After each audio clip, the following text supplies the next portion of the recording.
माननीय सदस्यहरू, माननीय सूचना तथा सञ्चार मन्त्री डाक्टर विक्रम तिमिल सिन्हाले सभाको आकस्मिक शून्य र विशेष समयमा उठेका विषयहरूका सम्बन्धमा बोल्नको लागि समय माग गर्नुभएको छ। म उहाँलाई समय दिन्छु।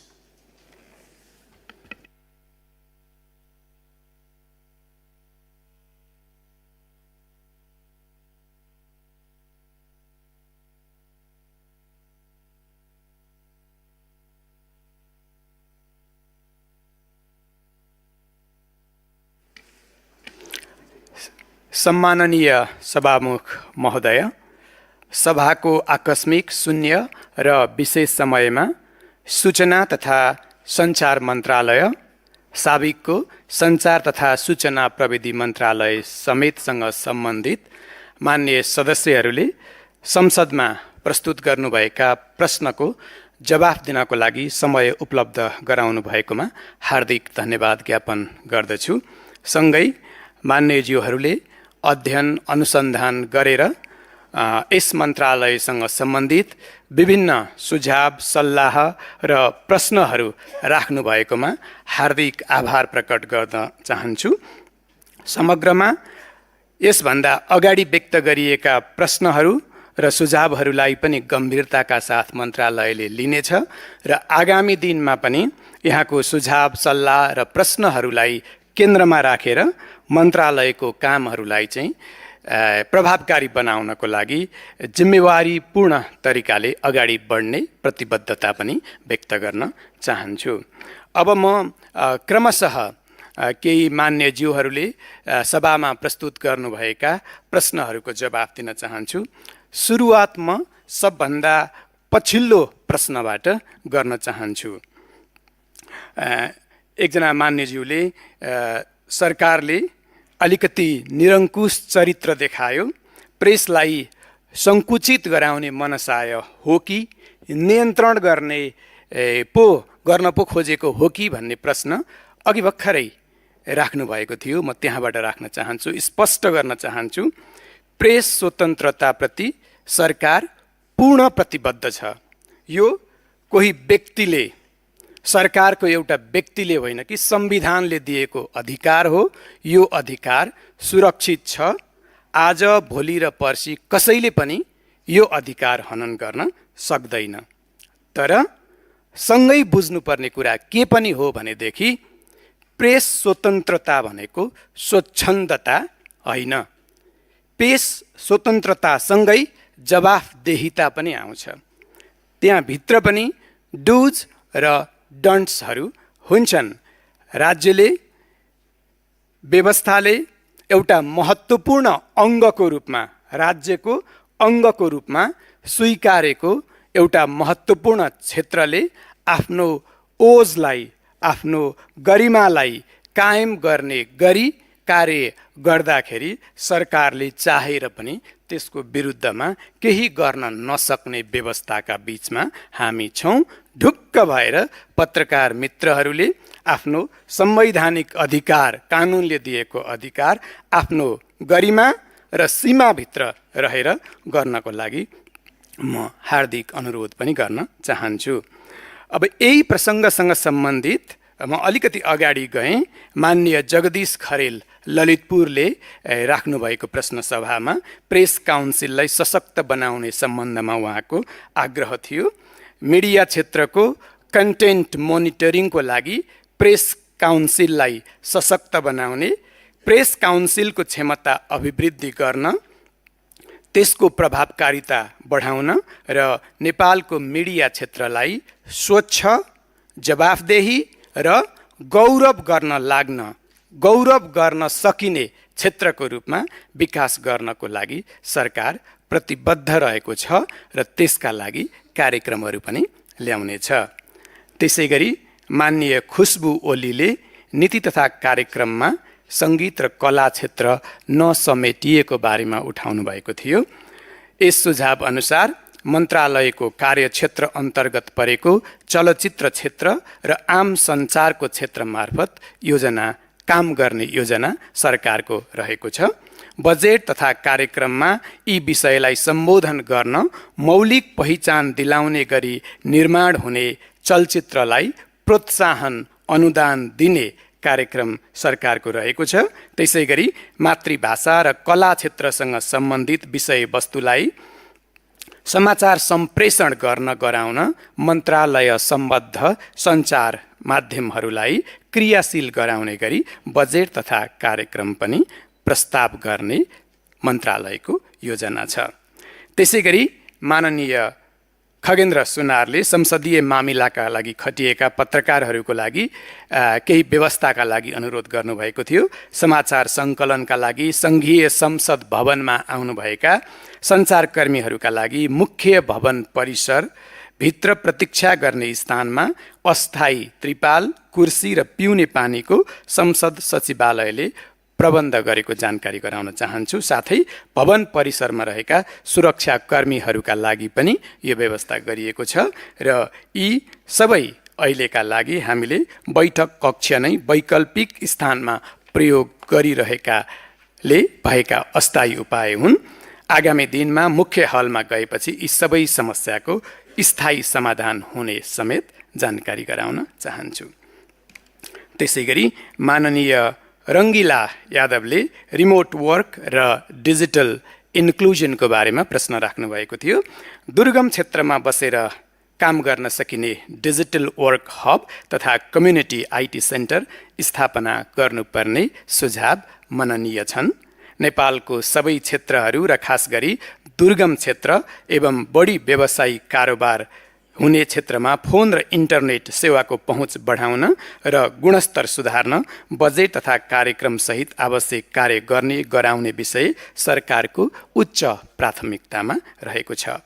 रिमोट वर्क सम्बन्धी सूचना प्रणाली विकास भइसकेको छ र नीतिगत निर्णय भई कार्यान्वयन हुने तयारीमा पनि रहेको छ।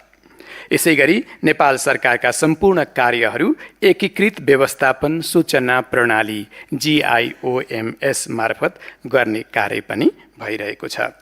अपाङ्गता भएका व्यक्तिहरूको सहज पहुँचको लागि सरकारी वेबसाइटहरू web content accessibility guidelines WCAG अनुसार पहुँचयुक्त बनाउने कार्य भएको छ र यो वर्क इन प्रोग्रेस हो। निरन्तर यसमा सुधारको कार्य गर्दै हामी अगाडि बढ्नेछौँ। सूचनाको हकलाई प्रत्याभूत गर्दै सरकारी सूचनाहरू आधिकारिक सामाजिक सञ्जाल र विभिन्न सरकारी प्रणाली तथा एप मार्फत प्रदान गरिँदै आएको छ। नागरिक एप मार्फत सरकारी सेवाहरूमा सबैको सहज पहुँचका लागि थप सेवा गरिएको तथा सो सम्बन्धी सचेतनाका कार्यक्रमहरू भइरहेको पनि म जानकारी गराउन चाहन्छु। त्यस्तै माननीय योगेश गौचन थकालीले सीमारहित अर्थतन्त्र र तौलरहित व्यापारका लागि डिजिटल साइबर स्पेसको स्वायत्तताको बारेमा प्रश्न गर्नुभएको थियो। खुकुलो र पारदर्शी नियमन तथा नियामकको व्यवस्था, करको दर पुनरावलोकन तथा एन्ट्री ब्यारियर्सलाई हटाएर इन्टरनेट सञ्जालको व्यापक विस्तार गर्ने सरकारको कार्यक्रम छ। यस सन्दर्भमा सूचना प्रविधि विधेयक, साइबर सुरक्षा विधेयक र AI विधेयकहरू तयारी र तर्जुमाका चरणमा रहेका छन्। माननीय कृष्णहरि बुढाथोकीले नीति तथा कार्यक्रममा सूचना प्रविधिलाई राष्ट्रिय रणनीतिक उद्योग घोषणा गरी नेपाललाई टेक हब बनाउने अवधारणालाई नीतिको आधारमा नेपाली युवाको क्षमताका लागि उपयोग गर्नुपर्ने सुझाव दिनुभएको थियो। मननीय सुझाव हो। नीति तथा कार्यक्रममै भएको व्यवस्थाको एक अंश म यहाँहरूलाई स्मरण गराउन चाहन्छु।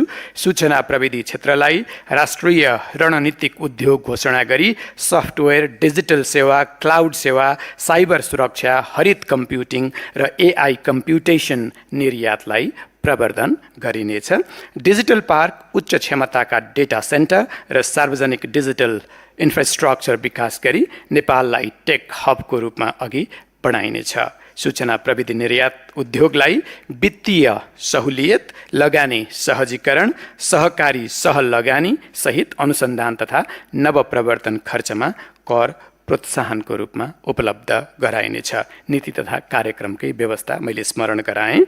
माननीय प्रमिला कुमारी कक्षदारले नीति तथा कार्यक्रममा दुर्गम स्थानमा इन्टरनेट नचल्दा सरकारी र कार्यालयको सरकारी कार्यालयको सर्भर डाउनको समस्याले डिजिटल नेपालको सपना कतै कागजमै सीमित हुने त होइन भनेर प्रश्न गर्नुभएको थियो।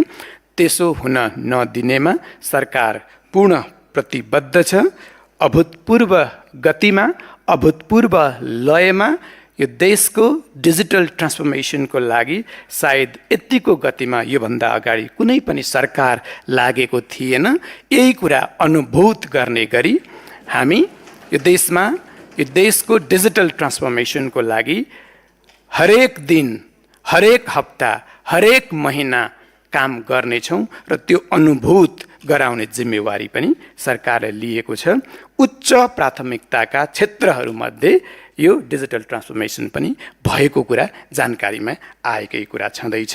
एकीकृत डेटा व्यवस्थापन केन्द्र, डेटा रिकभरी सेन्टर हेटौँडाको क्षमता अभिवृद्धि तथा कोहलपुरमा नयाँ डेटा सेन्टरको सञ्चालन गरी सर्भर डाउन न्यूनीकरण गर्ने कार्य सरकारले उच्च प्राथमिकतासहित अगाडि बढाएको छ। भरपर्दो इन्टरनेट तथा मोबाइल नेटवर्कको पूर्ण विकास र विस्तार गरी समस्या समाधान गर्नका लागि पनि सरकार प्रतिबद्ध छ। डे 1 देखि हामीले यो नेटवर्कको लागि, मोबाइल नेटवर्क र तपाईँको इन्टरनेट नेटवर्कको लागि एकदमै ठुलो प्राथमिकताका साथ सम्बन्धित निकायहरूलाई चाहिँ परिचालन गरेर सरकारले काम गरिरहेको छ। मेरो हिसाबमा त्यसको केही न केही अनुभूति पनि भएको हुनुपर्छ भन्ने विश्वास सरकारको छ। माननीय आकृति अवस्थीले डिजिटल भुक्तानी प्रणालीसँग सम्बन्धित प्रश्न गर्नुभएको थियो। डिजिटल भुक्तानीलाई सुदृढ गराउने गरी आएका सम्पूर्ण सुझावहरू मनन योग्य, उचित छन्। यसका लागि अन्य विषयगत मन्त्रालयहरूले निर्धारण गर्न खोजेको प्रक्रियालाई सघाउने गरी सूचना प्रविधि क्षेत्रमा हाम्रो मन्त्रालयले आवश्यक सहयोग गर्नेछ भन्ने जानकारी गराउन चाहन्छु। त्यसैगरी माननीय आशा झाले लगायत धेरै मान्यज्यूहरूले, मान्य आशा झाले मोरङको समस्या, मान्य कृष्णहरि बुढाथोकीले रामेछापको समस्या, मान्य टीका सङ्ग्रौलाले सुदूरपश्चिमका विभिन्न जिल्लाहरूको समस्या, मान्य तारा विश्वकर्माले ललितपुरकै समस्या, मान्य धनबहादुर बुढाले डोल्पाको समस्या, मान्य नीतिमा कार्की भण्डारीले लालबन्दी गाउँपालिकाको समस्या, विभिन्न समस्याहरूका बारेमा ध्यानाकर्षण भएको छ। यी प्रश्नहरू आउनुभन्दा अगाडिदेखि नै सरकारले कसरी आगामी 1 वर्षमा हामीले केही छोटो अवधिका योजना र केही लामो अवधिका योजनाहरू बनाएर कसरी डिजिटल डिभाइड अन्त्य गर्ने, कसरी यो देशलाई चाहिँ एक अर्कासँग जोड्ने भन्ने कुरामा चाहिँ हामी गम्भीर भएर काम गरिरहेका छौँ। माननीय सदस्यज्यूहरूले उठाउनु भएको दूरसञ्चार तथा इन्टरनेट सेवा सम्बन्धी विषयप्रति सरकार गम्भीर र संवेदनशील रहेको कुरा जानकारी गराउन चाहन्छु। सरकारको प्राथमिकता आगामी 1 वर्षभित्र दुर्गमदेखि सहरी क्षेत्रसम्म भरपर्दो, गुणस्तरीय र पहुँच योग्य दूरसञ्चार सेवा विस्तार गर्नु रहेको छ। डोल्पा लगायतका दुर्गम क्षेत्रमा, दुर्गम जिल्लाहरूमा हाल नेपाल टेलिकमका 26 र निजी क्षेत्रका अन्य टावरहरू सञ्चालनमा छन्। ग्रामीण दूरसञ्चार विकास कोषको परिचालन गरी काइके, जगदुल्ला, त्रिपुरा सुन्दरी, ठुलीभेरी, मुड्केचुला, सेफोक्सुन्डो, डोल्पो बुद्ध तथा छार्का ताङसोङ गाउँपालिकाका अधिकांश वडामा ब्रोडब्यान्ड तथा इन्टरनेट सेवा विस्तार भइसकेको छ।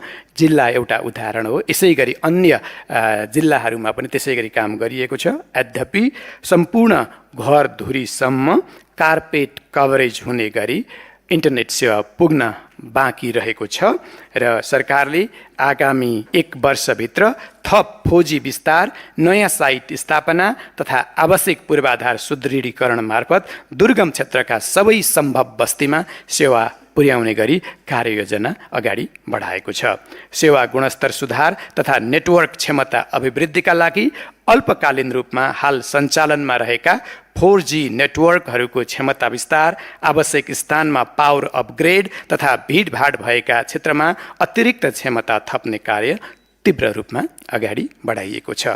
यसबाट इन्टरनेट गति वृद्धि, सेवा अवरोध न्यूनीकरण तथा प्रयोगकर्ताको अनुभवमा सुधार आउने अपेक्षा गरिएको छ।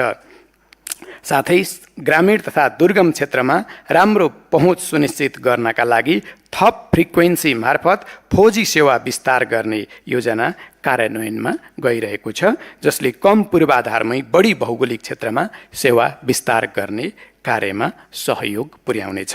त्यसैगरी लालबन्दी, रामेछाप, ललितपुर लगायतका क्षेत्रमा देखिएका कमजोर मोबाइल तथा इन्टरनेट सेवाको समस्या समाधानका लागि सेवा प्रदायक संस्थाहरूसँग आवश्यक समन्वय र सहजीकरण भइरहेको छ। विशेष गरी नेपाल टेलिकमलाई 800 मेगाहर्ज ब्यान्डमा थप 5 मेगाहर्ज फ्रिक्वेन्सी उपलब्ध गराइएको छ र अर्को थप 5 मेगाहर्ज फ्रिक्वेन्सी उपलब्ध गराउनको लागि पनि पहल भइरहेको छ। यसले नेटवर्क क्षमता तथा सेवा गुणस्तरमा उल्लेखनीय सुधार हुने अपेक्षा गरिएको छ। आवश्यकता अनुसार नेटवर्क अप्टिमाइजेसन, सेक्टर एडिसन तथा नयाँ BTS र 4G साइट विस्तार मार्फत कमजोर सिग्नल र नेटवर्क कन्जेसन समस्या समाधान गर्नका लागि सरकार प्रतिबद्ध छ। सरकारले तत्काल, मध्यम र दीर्घकालीन योजना अनुसार काम अगाडि बढाइरहेको छ। आगामी 3 देखि 6 महिनाभित्र आवश्यक पर्ने नयाँ 2G र 4G साइटहरू थप्ने, 4G मात्रै भएका क्षेत्रहरूमा 2G तथा 2G मात्र भएका क्षेत्रहरूमा 4G सेवा विस्तार गर्ने योजना रहेको छ। त्यसैगरी आगामी 1 वर्षभित्र पूर्वी तराईका 13 जिल्लामा नयाँ 2G 4G परियोजना कार्यान्वयन गरी त्यहाँ उपलब्ध हुने स्रोत साधनलाई देशका अन्य क्षेत्रहरूमा आवश्यकता अनुसार पुनः परिचालन पनि गर्ने योजना रहेको छ। दीर्घकालीन रूपमा 4G नेटवर्कको थप विस्तार तथा चरणबद्ध रूपमा राष्ट्रव्यापी 5G सेवातर्फ अगाडि बढ्ने योजना पनि सरकारले बनाएको छ। डिजिटल नेपालको लक्ष्यलाई व्यवहारमा उतार्न इन्टरनेट सेवा नपुगेका दुर्गम बस्तीमा ग्रामीण दूरसञ्चार विकास कोष मार्फत आगामी 1 वर्षभित्र पहुँच विस्तार गर्ने स्पष्ट कार्ययोजना सरकारले अगाडि बढाएको छ। साथै सरकारी कार्यालयहरूमा देखिने सर्भर डाउन तथा कनेक्टिभिटी समस्याको समाधानको लागि डेटा सेन्टर, नेटवर्क रिलायबिलिटी तथा ब्याकअप सिस्टम सुधारका कार्यक्रम समेत कार्यान्वयन गरिनेछ। यहाँ व्यक्त भएका प्रश्नहरू बाहेक पनि विभिन्न मान्यज्यूहरूले मन्त्रालयमा आएर अथवा नआएर पनि आफ्ना क्षेत्रसँग सम्बन्धित विभिन्न समस्याहरूका बारेमा ध्यानाकर्षण पनि गराउनु भएको छ। ती सबैलाई सँगै राखेर हामी देशभर कनेक्टिभिटीलाई कसरी बढाउन सकिन्छ भन्ने बारेमा गम्भीरताका साथ काम गरिरहेका छौँ। आगामी दिनहरूमा पनि यहाँका प्रश्नहरू, यहाँका सुझावहरू, यहाँका झकझकाइहरू स्वागत छन्। त्यसका लागि म अनुरोध पनि गर्न चाहन्छु, केही प्रश्नहरू जवाफ नदिएको भएदेखि अथवा कुनै प्रश्नहरू छुटेका भएदेखि कृपया मलाई कुनै अर्को समय उपलब्ध गराउनु भयो अथवा इन्डिभिजुअली सोध्नु भयो भने पनि त्यसको लागि जवाफ दिनेछु। हिमाली क्षेत्र, पहाडी क्षेत्रमा पनि यहाँको विस्तार छ भनेर भन्नुभएको छ, यो जान्न पाउँदा खुसी लागेको छ। अब हिमाली पहाडी क्षेत्रहरूमा पनि विक छ अनि यहाँ ध्यान गराउन चाहे। म धरानबाट आएको मान्छे, धरान 20 को धरान 4 को अवस्था पनि तपाईँको नाजुक छ भनेपछि हिमाली र पहाडी, भोजपुर लगायत खोटाङ, तेह्रथुम, पाँचथर, ताप्लेजुङ लगायतका ठाउँहरूमा यहाँले रिसर्च गर्नको लागि टोली पठाउनु होला भन्ने सुझाव दिन चाहन्छु। भने अर्को कुरा चाहिँ जस्तै अब यो हामी डिजिटल नेपाल बनाउने भनेर मान्य सदस्य सभा सञ्चालन भइरहेको बेलामा मान्य सदस्यले सभामुखसँग समय मागेर विषयवस्तु जनाएर मात्रै बोल्ने गर्नको लागि म जानकारी गराउँछु। मान्य सदस्य बस्नुहोस्। मान्य सदस्यहरू, मान्य मन्त्रीले सभाको विभिन्न सभामा उठेका प्रश्नहरूको जवाफ दिनुभएकोले यसमा स्पष्टीकरणको व्यवस्था नरहेको बेहोरा जानकारी गराउँछु। मान्य मन्त्री, यो सदनमा यहीँबाट डिजिटल नेपाल सुरु गरौँ न, मेरो सुझाव हैन। प्रत्येक दिन हामीलाई केही झोला किताब दिइन्छ, पेपर दिइन्छ। मान्य सदस्यलाई मैले समय दिएको छैन। मान्य सदस्य, यो सभा सञ्चालन भइरहेको बेलामा सभाको मर्यादा छ। सभामुखसँग समय माग्ने, समय मागेर सभामुखले समय दिएमा बोल्ने। मैले मान्य सदस्यले समय माग्नु भएको छैन। मान्य सदस्य, सभाको मर्यादा कायम गर्नको लागि नियमावली बनाइएको छ। त्यसकारणले